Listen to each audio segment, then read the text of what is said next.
Friends, কেমন আছো তোমরা সবাই? এই দেখো চান করে ছাদে এসেছি, পুজো দেব।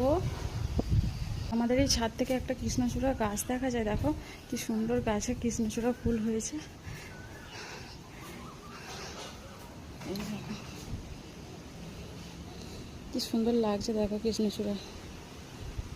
আর এই যে সামনে তাল গাছ, দেখো কি সুন্দর সুন্দর ছোটো ছোটো তাল হয়েছে, দেখো গাছে। তাল পাকলেই নিচে তাল পড়ে। আমাদের আর তাল কিনে খেতে হয় না, এই গাছ থেকেই অনেক তাল পড়ে। এই যে বাড়িটা দেখতে পাচ্ছ, এই বাড়িরই এই তাল গাছটাই।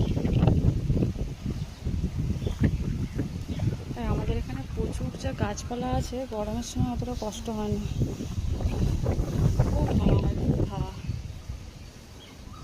আর এই ঠিক এই জায়গাটাতে সেটা একটা বড় খিরিস গাছ, আমফানের ঝড়ে সেই গাছটা পড়ে গেছে।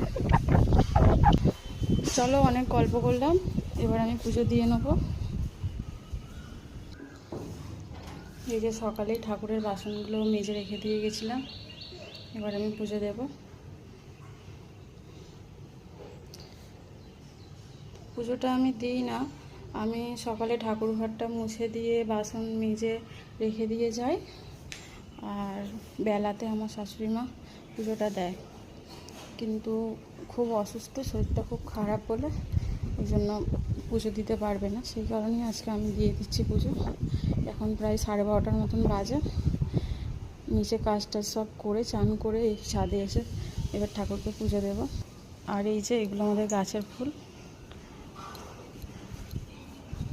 এই যে ডবল ডবল অনেক হয় গাছে। কিছুটা নিচে রাখা রয়েছে নিচে ঠাকুরকে দেওয়ার জন্য, আর বাকিটা উপরে নিয়ে এসেছি। নাহলে এই গামলিটার এক গামলি ফুল হয়েছিল, এখনও তুললে অনেক পাওয়া যাবে, কিন্তু আর তুলিনি, এতেই হয়ে যাবে। আর এই যে আম গাছটা দেখতে পাচ্ছ, এই আম গাছে আগের বছরে কত আম হয়েছিল, এই বছরে গাছে একটাও আম হয়নি।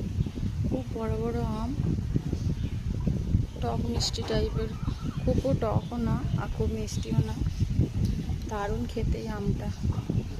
আর পাকলে তো একদম চিনির মতন মিষ্টি, কিন্তু এই বছরে গাছে আম হয়নি, আগের বছরে অনেক হয়েছিল।